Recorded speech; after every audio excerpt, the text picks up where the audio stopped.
Hello and welcome back to the RSL Corner Podcast. I'm your host, Charlie. I'm here with my co-hosts, Oliver. And filling in for Ethan. See you, boy. We've got Oliver and I's Uncle Jordan. He is the one that actually gave us RSL season tickets, and a big reason that we have this podcast. He actually came up with the name RSL Corner. But yeah, welcome, Jordan. If you don't mind, just maybe give us a little RSL story on how you got into the club. Oh, goodness. Let's see. I think really it started, when the team came to town, went to a few games up at Rice Eccles and kind of fell in love with it, but really didn't go to games after the first year or so. So just followed the team, but never really went to games and just kind of watched, checked the scores. It wasn't, that wasn't even the time where you would go to YouTube to find the highlights. So you just kind of watch the news, follow the scores, and just kind of follow along. But then, years ago, my wife Kim bought me I think it was for Christmas or for my birthday. I don't remember what, bought us season tickets, and we've been hooked ever since. So just following it. And then, as my kids were too small, trying to take them to games, and they get bored after 15 minutes. Then I started taking you guys with me, and so it kind of grew from there, and now we're a whole crew. It's been awesome. I do wish Oliver and I would have been older to go to those games at Rice Eccles because we live so close, and it seems like a fun environment, but I definitely love America First Field better. But yeah, that's awesome. I guess today's episode we're going to cover a little bit about the Seattle game like 2 weeks ago, and then we're going to mention the awesome game last Saturday. So getting right into that Seattle game, Oliver. So basically, for some notes on the Seattle game, really entertaining game. Actually, not until the last second, but another last-second banger from Gomez to seal the win for us, and it's just another great tie game where you're kind of, when you're down 1-0, it's kind of upsetting, and then he was able to score. But I will say, started a different little bit of a squad. We had Michael Chang starting, Chicho out of the lineup, Philip and Oviedo starting. So definitely a little bit different. Glad to see Beavers back in goal, and I feel like we really held our own for the most part until Rusnak scored, which we'll get into, which is pretty crazy, and then Musovski having that overturned goal as well. But overall, it was a good tie. Yeah, it feels good to get another win against another result against Seattle. I feel like it's good to feel that when we beat them 2-0, they had their B team, and then they finally had their A team, and we started our B team, and we still came out with a result, which is pretty good.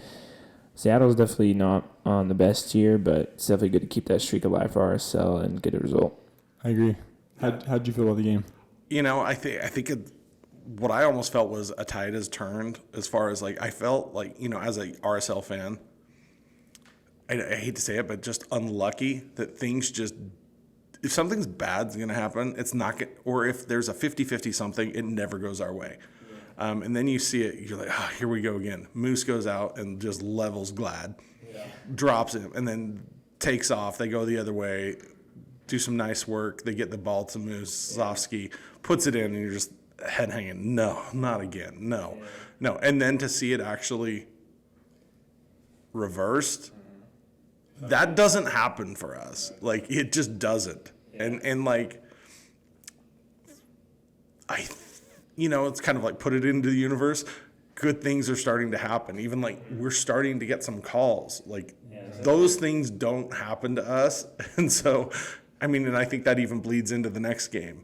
So things that normally don't ever happen for us are starting to happen. So I think it builds positivity on top of positivity, and goals are coming, and but please, enough of the last minute gaps.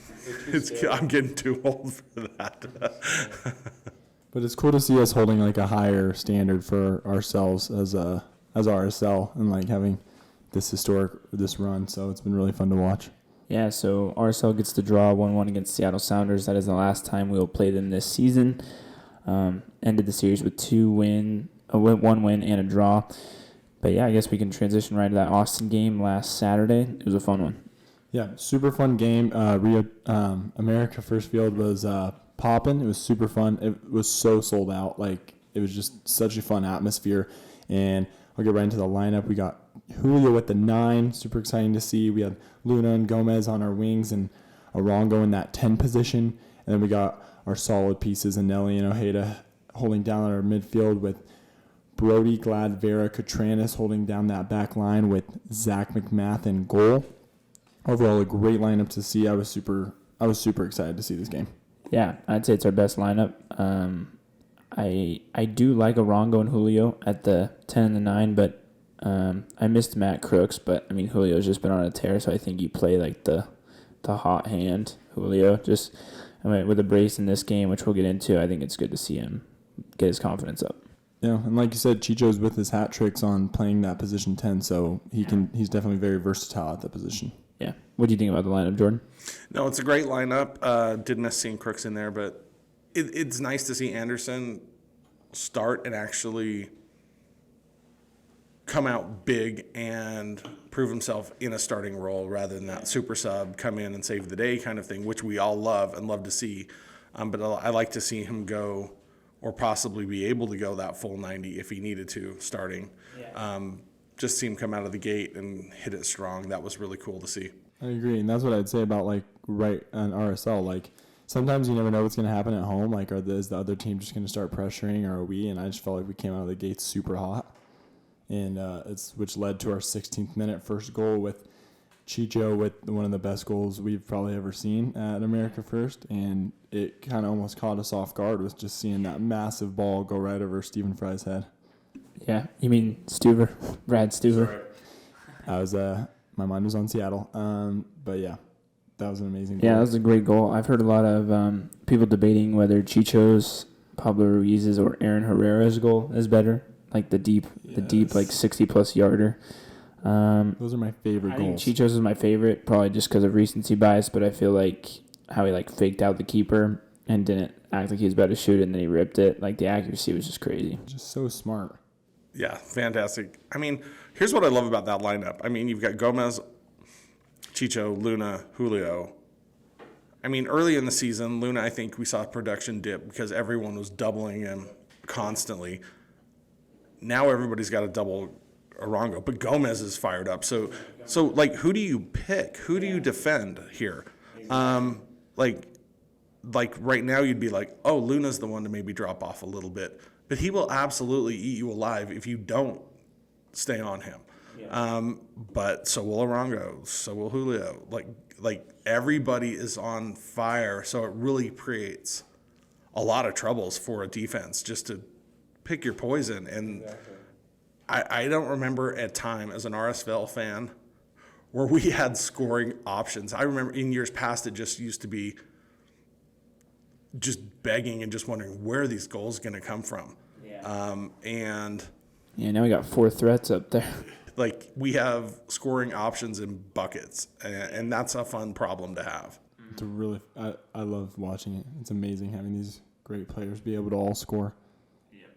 But yeah, that basically leads us to our second goal in the 24th minute with a great pass from Brian Ojeda, worked up from the back to get to Anderson Julio for a great little goal, and it's just great to see Anderson Julio score right out the gates, and just like that, it's already 2-0 at America First, and we're just high on life at that point. Yeah, the 24th minute to go up 2-0 is definitely a good feeling. It's a rare feeling for RSL. I feel like usually we like to come from behind or kind of takes a little bit to get going, but yeah, definitely good to see Julio get back on the score sheet. It was super fun, and right after that, in the 31st minute, we get a left-footed shot. We have assisted by Andres Gomez. We get a goal to Anderson Julio, which was followed by we had a VAR ruling after that to see if he was offsides or not before the pass, and turned out he wasn't. And a great goal by the two best friends, Anderson Julio and Andres Gomez. That was awesome. How ironic. Called offsides, but he's on. I know. He usually lives offside. So that's just another one of those things is it's not going to go our way. Yeah. So tides are turning. So, and it's so fun to see Anderson Julio have 2 goals. He's been playing great. What was it? He's had 4 goals in the last 4 games. Yeah, it's amazing. He's playing so well. And then right before half and the 45 and then plus our 5-minute stoppage time, we get a great ball whipped in by the one and only Andrew Brody for his first assist to get to Chicho for a nice header, which he does the best. He's so good at heading the ball, and just like that. And here's what I think is so amazing. This is not a surprise to anybody.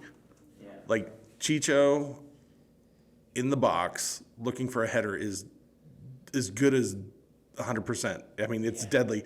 And teams know this. Mm-hmm. Yet it's amazing how sneaky he is, and he gets in there unmarked all the time. So good at getting like that header, nobody's around him. Like, how do you let that happen? But he's just squirrely, and he's able to just. I love when you see him in there holding Glad as a shield, and he kind of like pushes him one way or another, which he wants to go, and Glad just kind of like sets the pick, and then it usually leaves him on. I don't know. It's just awesome to see, and props to Brody for whipping that in the perfect spot. He's trying to keep his starting position, so that's good to see Brody. Yeah. Going back to that third goal, I feel like that third goal, Julio's second goal, the one that was VAR, I think it's one of my favorite goals of the season, to be honest, because like Ojeda earns it, a 50-50 ball. Quick header from Gomez back to Chicho, and then Chicho points to where he's going to pass it to Gomez, and then hits Gomez on a nice through ball, and it's just like, it's like butter. Like, it's just right into Julio for a nice goal. But yeah, Chicho and Julio end the half with a brace. Like, we were talking about, imagine both of them getting a hat trick. I don't remember the last time I've even heard of an MLS game where two players get a hat trick. Which would be insane. Mm-hmm. That was a crazy. We were playing so fluidly, and the passing was just looking so comfortable. Like, it felt amazing to be up 4-0. Yeah. So I guess we can hop right into that second half. It was a decent half. I feel like we felt more goals were coming. Yeah, I knew there was going to be at least one more. Yeah, 64th minute. It looks like we get a corner. Oviedo takes it. He whips it in, and it bangs around, but it hits. Sorry, hold on. Let me just find the name of the player. It hits Brendan Heinzike on the arm. No one really realizes it. No RSL players like throw their arms up like they usually do.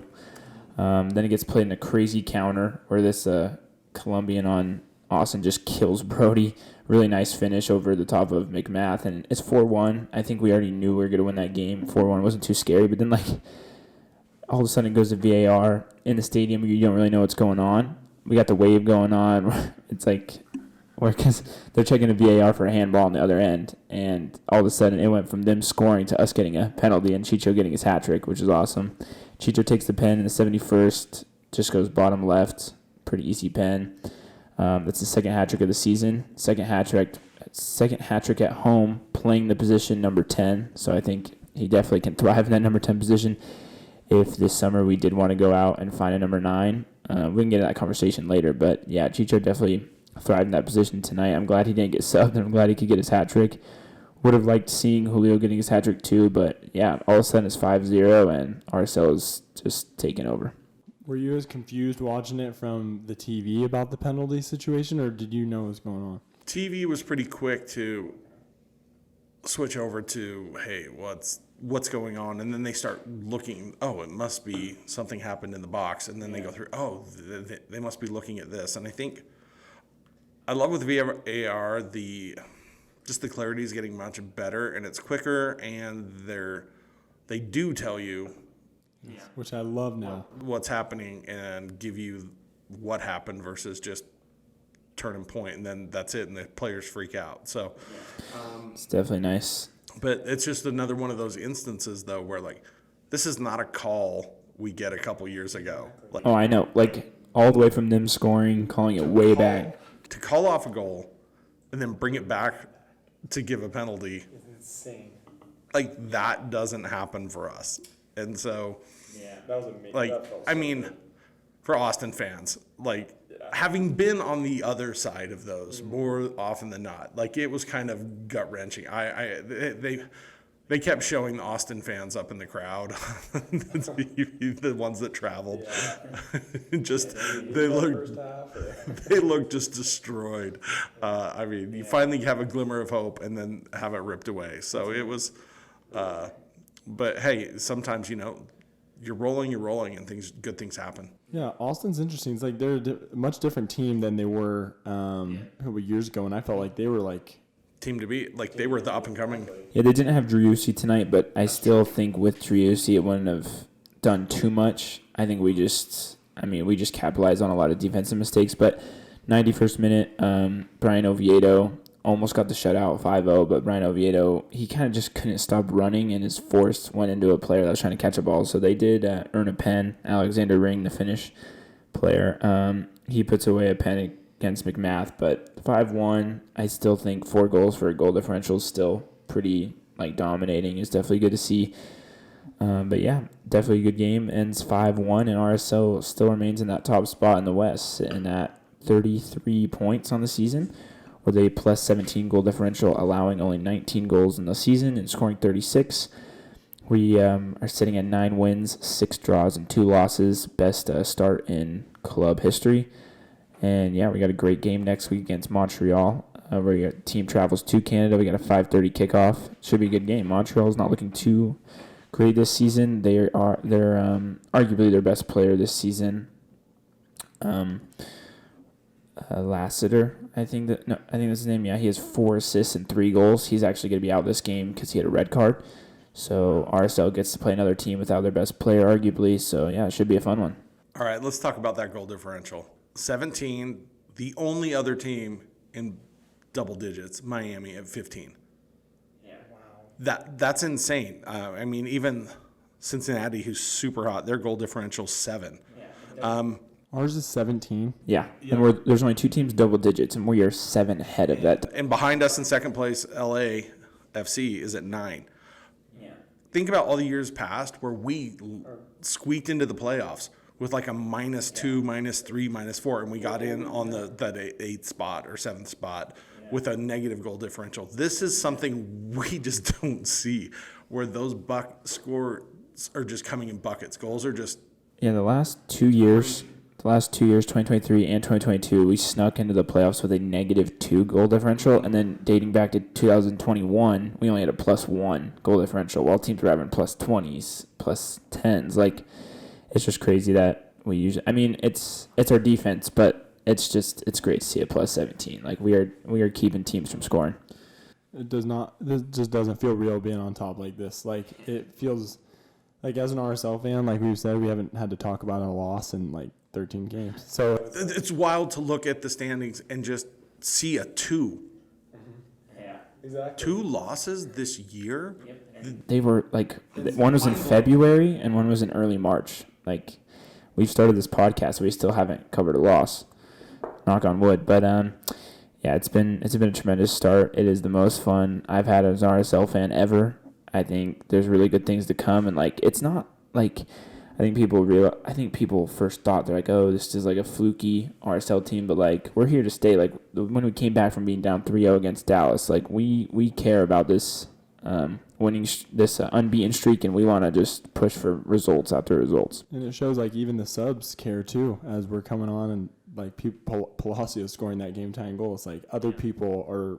It's awesome. Yes, it's amazing. No, it's so cool because, I mean, this is what we've always just wanted. And like this X factor of like X-Dog, like we really play hard and have mentality, only gets you so far. It gets us into the playoffs. It gets us squeaking by. Like, we overperform every year. But it's always been that, oh, if we could just get a striker, if we could just get this, if they would just spend $1. Exactly. And now we're out of that era. It's amazing to see, like, okay, we can spend some money, get some players, get some depth, get some people that are difference makers, and then put that mentality that Pablo's so great about. Get that together. Now it's, we can win when we should win, and we should not lose when we shouldn't lose. Whereas we used to always be able to, we can beat anybody on any given day, but then we lose to the teams we absolutely shouldn't. Like we should have lost. Like if we was the team in the past, we would have lost that Seattle game. Or the FC Dallas game. We would have lost all 3 of those. We would have lost the Colorado game when we were down 2-0. I think it's awesome.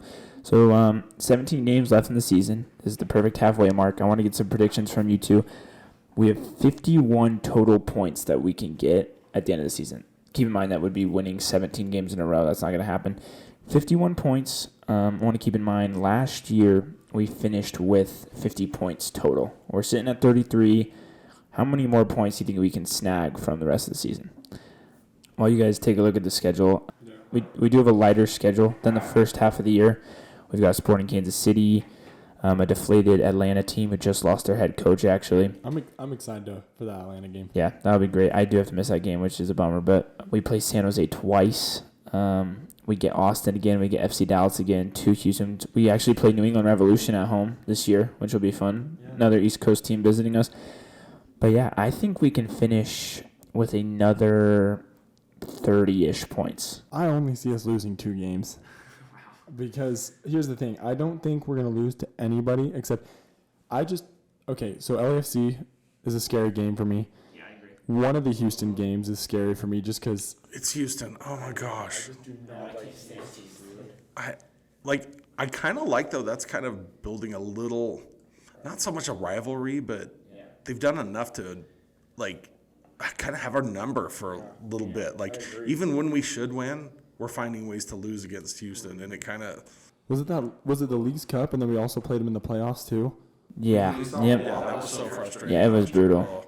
But yeah, I think we could finish at around the 60, maybe like the 60-point mark. Yeah, like looking back at last year's Western Conference, St. Louis ended with 56 points. So if we were to score 60, that'd be 4 ahead of last year's leader. But then like FC Cincinnati finished with 69 points. Like, the East was just so dominant last year. 69? Yeah, that's crazy. I think we could finish around 60 points. Because that's us finishing with 27 points of the rest of the season. And I think it's very doable with our schedule. Do we not even play, like, a really good East team for the rest of the year? Just Atlanta, New England. That's pretty much it. That's crazy. Let's see.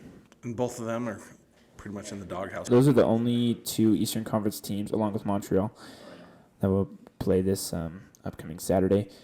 But yeah, we got Leagues Cup. We got a big break in between in July, especially if we don't make a run in the Leagues Cup. But yeah, I think this season's very doable, where we can finish a guaranteed top 3 spot in the West if we just keep things going. The only thing I'm scared of is LAFC. I agree. They're on a tear, and especially with Bouanga coming up. And we can talk about, it was awesome to see RSL in the power rankings as number 1. When have we ever seen that? I don't think we've ever seen RSL in power rankings number 1. Yeah, power rankings don't mean much, but trust me, as RSL fans, they do. To be in that number 1 spot, I never thought this day would come. It always feels rigged against us, and that like we're just not ever. And now we're above Miami in the power rankings. I was even surprised we were number 1 in the power rankings. I feel like Cincinnati fully deserves it, but then I think on the ESPN power rankings, they still have us like 4. Still pretty low, but I don't know why those are different. But it's great. We got Chicho, number 1 in the MVP rankings. He has the same goal contributions as Messi, but I think I think they're leaning towards Chicho because availability matters. Like, playing matters. Like, I know Messi's had as many goals and assists in a less amount of games, but does that do a lot for you guys? But the thing is, like, Inter Miami, they're coming off. They only snagged 4 points last week out of a total 6. RSL grabbed, they only grabbed 1 point out of 4. Sorry, excuse me. We grabbed 4 points out of 6. So it's looking good. We had a pretty boring MLS weekend this weekend. We only had 4 games. But yeah, let's just hop right into that Montreal RSL preview. RSL historically can struggle in Canada. I think it'll be fun watching it against this Montreal team. Montreal's coming off some pretty poor form. They're coming off a 2-2 draw to Philadelphia, a 4-2 win to DC, a tie to Nashville, and a brutal loss to Toronto, Columbus, and Miami. So definitely probably the worst team out of the Canadian teams, right? Yeah. They are sitting at 12th in the East with only 17 points and a negative 12 goal differential. And I think that will come into play. I think with our offense and their lackluster defense, they've only scored 23 goals this season. 3 of those coming from that one Lassiter who can't play. Right. So, I mean, I guess we can hop right into some predictions. I'm going to go with a 4-1 win, RSL. I think we're goal hungry. I think with Matt Crooks coming back, Gomez and Chicho healthy off a 2-week break, I'm thinking we smashed them. But there's another part of me that thinks we might start Beavers this game. That's what I was just going to say. Kind of get some guys a good try. But, like, And he's coming off that U19 U.S. men's clean sheet, which they had, which is so cool to see him starting. yeah, that's awesome.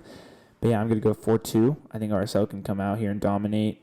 And I think we just need to get as many points as possible to end this season. Yeah, I love that. I think I'm going to go staying on the win streak with the – I'm going to go 3-1. I think it's going to be I hope a goal-scoring fest as well, but I think they might get one on us. But I think we have the same lineup as Austin, and I'm fine with interchanging Beavers and Zach. I don't think it matters that much, so I'm excited either way. I like it. 3-1. What about you, Jordan? This seems like a trap game to me. I'm gonna say we're on the road.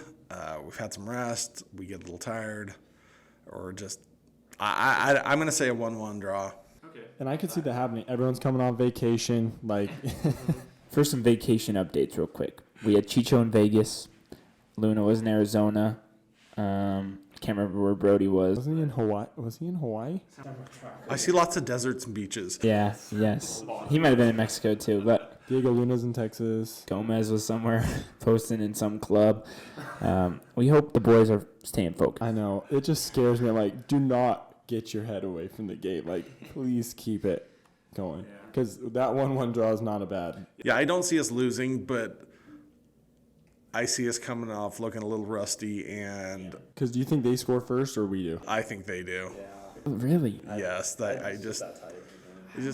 no, because I'm RSL fan of the past, and this is what normally happens. So I'm not all in to be like, yeah, we're gonna go out and thump somebody 5-0 on the road. I mean, I didn't even think we were going to do that against Austin at all. Yeah. I want us to. Don't get me wrong. Just for some quick insights given by FOTMob, Montreal's ranked 17th in the league in goals scored per match. They're averaging 1.2 goals per match. We are ranked second with 2.1 goals per match. They are ranked 23rd in shots on target per match with only 4 shots on target per match. What are we? I'm not sure. It doesn't say here, but we are ranked second, best at home. I know this game's on the way. They've scored 8 goals total in their last 5 matches. 8 goals total. That's not the greatest showing. Let's see. In our last 5 matches, we've scored 16 goals in our last 5 matches compared to their 8. So, I don't know. I do see how it could be a trap game. I just feel like without their best player, I think we can get a win here. That's what I love about ourselves, how good we are at home this year and how good we are away still. It's nice and even. We switched up last year, terrible at home. Home games were completely different. And now you can really see people starting to come, and they know that RSL is going to put on a show and be really good at home. So you want to go to the game. Like, that Colorado and Austin games are 2 of the best home games, like, ever. Like, it's super fun. Keeping that away from last year, we are best in the West away with 3 wins, 5 draws, and 1 loss. And then at home, we are right behind LAFC. We have 6 wins, 1 draw, and 1 loss. It's just because LAFC is unbeatable at home. They have 7 wins. But Jordan and I saw that. Their home is pretty cool to play in, so I'm sure they're great. It's pretty crazy, though, that 3 wins gives you the best record away in the West. Only 3 wins out of 17 games. So, I mean, FC Cincinnati, though, looking over at the East, they have 6 away wins. FC Cincinnati is pretty good. We can jump right into that Supporters Shield race. RSL is currently sitting in 3rd with 33 points. LAFC right on our tail. New York City FC right on our tail. Minnesota United right on our tail. New York Red Bulls, disappointing loss yesterday to New England Revolution, a 10-point team coming into that game. And then LA Galaxy lost to a pretty bad Chicago team last week. New England beat Dude, we were talking about that all weekend, dude. Oh my goodness. I know. And then Sporting Kansas City sadly got a win yesterday. They squeaked by. And yet they get a win, and they're like front page on MLS. Like, this is a good team. Watch out. They've done this in the past. Please. Old boy Johnny Russell is still scoring. But I'm honestly kind of. This sounds crazy, but I'm glad they got a win because I hope that I think the front office will maybe think Peter Vermees isn't the problem, and then they'll fall right back into their struggles because they hadn't won in like. So they won't fire him. Yeah, so they won't fire him. They'll be like, okay, he's great. Keep him. He's great. I mean, the GM and the coach is a great duo. Like, keep doing whatever you're doing. It's working out. They hadn't won in 10 MLS games before last night, so I don't know. It just shows also how poor Seattle is this year as well. We do play Sporting Kansas City in a week and a half. Oliver and I will be at that game in Kansas City, which will be awesome. I'm really hoping we can get a win. We're going to be wearing our kits, hoping for no... Yeah. Hopefully we can find some RSL fans to talk with, but I'm excited for that. And then also didn't Portland and St. Louis tie. Yeah. So that's great for us. Yeah, let's just keep that going. Portland's kind of creeping up there. They're pushing for one of those playoff spots. But see them just get a point, that's great because that game was a snooze fest. Same with Minnesota and FC Dallas, which is great for Minnesota to get a tie because they're right on our tails too. So literally, I love when that happens, when those ties happen, because that's the best thing we could ask for. And I'm hoping for the end of the season for RSL. I remember Oliver and I especially, like, right after a game, we go check the other scores in the West because the West games usually are played later, especially if it's on the West Coast. And, like, we're just hoping for, like, a result. So hopefully we can kind of dictate our own, like, finishing in the table because, like, I feel like sometimes we're really heavily relying on another team to lose. That's the case. In a lot of years. I think in this year it's ours to lose, and home field is in our hands. We just have to finish it out. Yeah. Like, no excuses. Can't blame it on anybody else. Don't have to rely on anyone else to lose.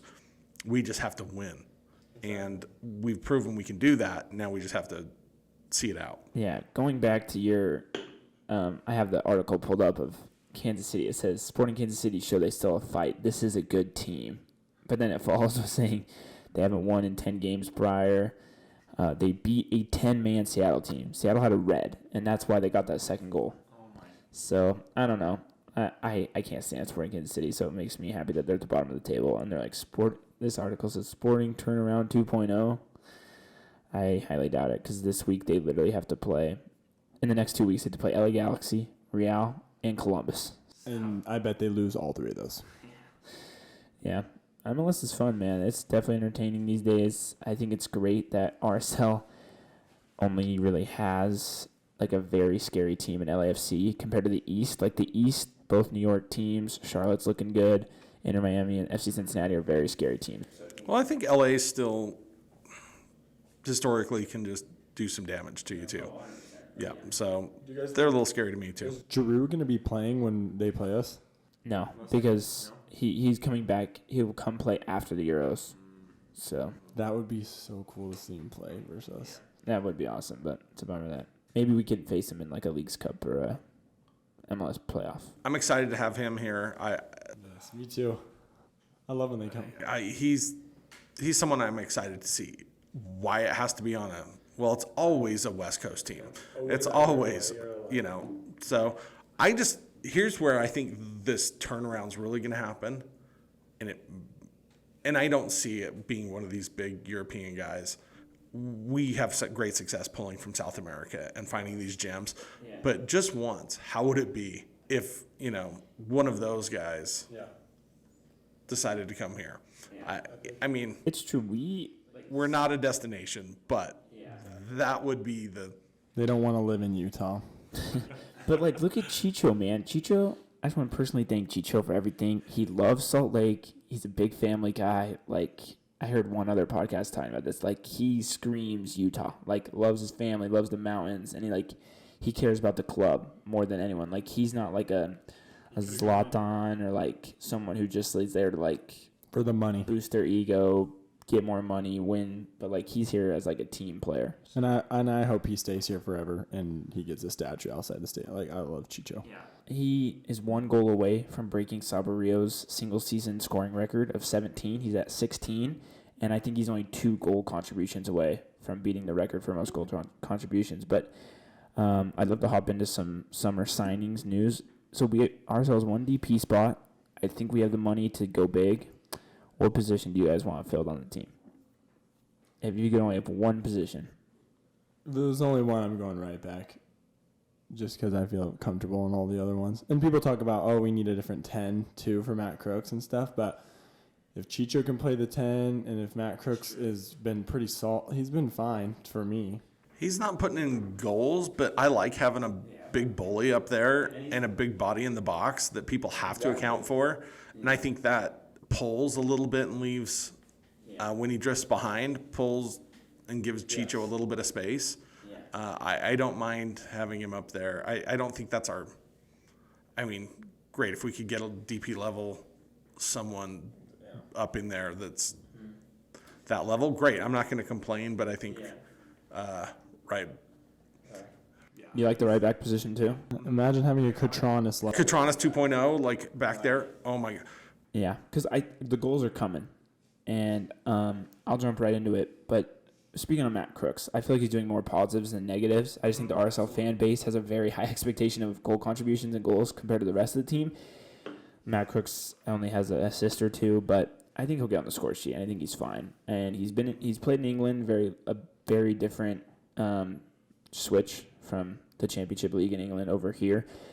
But I think he'll find his pace. But I do want to see a number 9. I've heard a lot of podcasts talking about finding a number 10 that's like a Driussi or a Mukhtar who can finish and score goals, but not and like kind of facilitate that up top 3. But I think just a better Anderson Julio, I think would be awesome. Because with Chicho at the 10, he's got that more veteran status. He scored 2 hat-tricks in that position this year.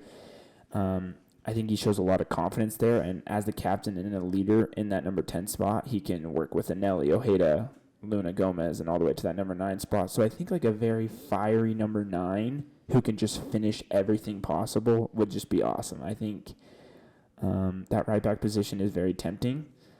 But I don't know. I personally just want to see more firepower to the offense. That's true. And when you talk about that, like if Bodie Hidalgo can get healthy and build his spot up and take Bodie's spot, that might be fine. And I'd love to see Bodie play against Montreal. I think just giving him more games, he did have an injury, but if he can solidify a spot there, or if him and Bodie just switch off, I think Bodie gets gassed when he's playing a full 90.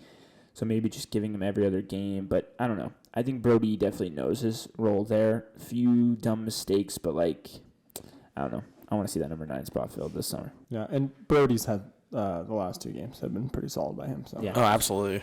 Yeah. Absolutely. But yeah, he's good. He's solid. He really is. But, I'm like, oh, we just had Aaron Herrera. I know. It makes me so sad. Same with Brooks Lennon.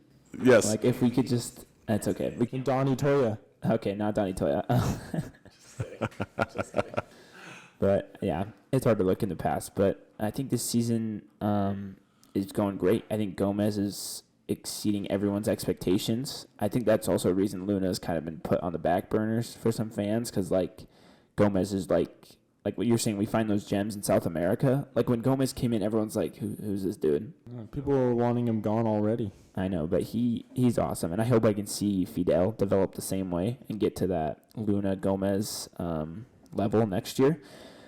I just hope Gomez stays for the rest of the season. I know. Please, Gomez, stay for the rest of the season.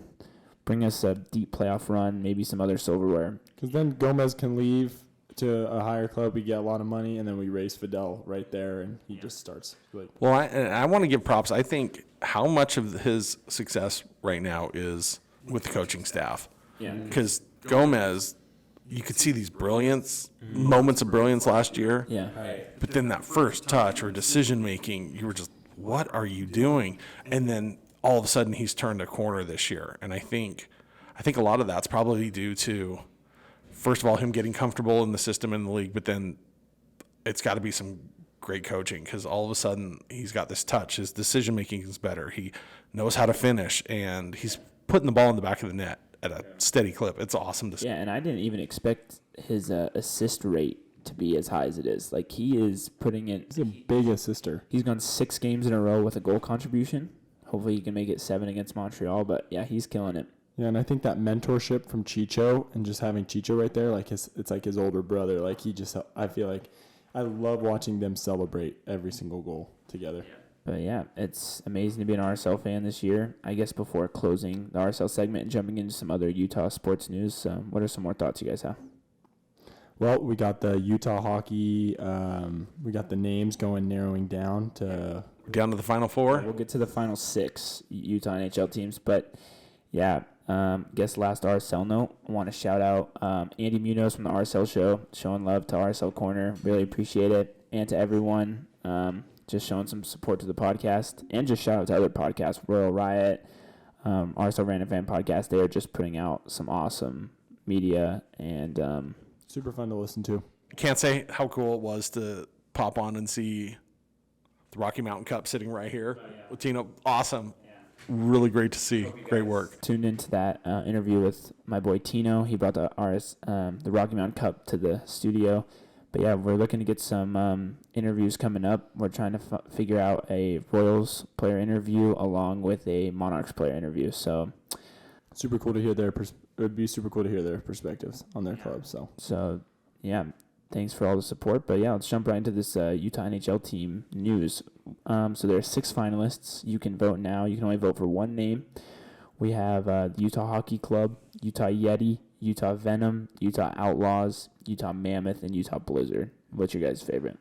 I personally voted for Mammoth, but I like Mammoth and Outlaws right now just because I just think the Blizz and Yeti is just too basic for me. It's too close to Avalanche. I don't know. Yeah, I get you. My top 2 are Yeti and Mammoth. And I went with Yeti just because I went strictly on – I looked at a bunch of the mock-ups. Yeah. And the Yeti was – there's no limit to what you can do with that imagery. So as imagery, I thought it was really cool. So I'm like, I'll go with that one. And Utah Yeti sounds pretty cool. So And I think Utah Jazz just got a rebrand too. They got some really cool jerseys coming up in the next few years, and they rebranded to like a baby blue, like a purple, and then a black and a white. And so far, the Utah Hockey Club will be that baby blue and black. So I think if we keep the colors, I love cities like Pittsburgh, for example. Like all their teams have the same colors. I think it's pretty fun for like a state to have like two teams with the same colors. And I think they could definitely capitalize on that blue and purple with Blizzard and Yeti the most. But I think Outlaws and Mammoth would be cool. I voted for Mammoth as well because one mock-up with the big M's with the tusks, I think it was really cool. But yeah, should be interesting. I'm excited to get this down to 1. Yeah, the new Jazz jerseys are, I think, just they look so good. I'm so excited. It's way better than the highlighter yellow and like I love the little like sides on the black jersey and the accents of like the little purple and then the Jazz note and then I don't know if you saw now it's like all of them say Utah except for that Jazz note one instead of the Jazz. Yeah, they wanted to focus on it saying Utah instead of Jazz, but they kept the Jazz note, which is cool, and the name's fine, but I do like that we're representing Utah a little bit more. Yeah, other than that, don't got too much news. Utah sports, University of Utah sports, there's not too much news. Utah Utes basketball got a new recruit from Eastern Carolina, which will be fun to watch, but yeah. Tune in this upcoming Saturday. RSL faces Montreal in Montreal, 5:30 kickoff on Apple TV. And yeah, looking forward to the rest of the season. I'd like to give a big thanks to Jordan for hopping on the episode. I'll have to get him on some more in the future. But yeah, thanks for tuning in. Thanks for coming on. Yeah, thanks for having me. Look forward to joining again in the future. A lot of fun. And congrats, you guys. This is awesome. Peace.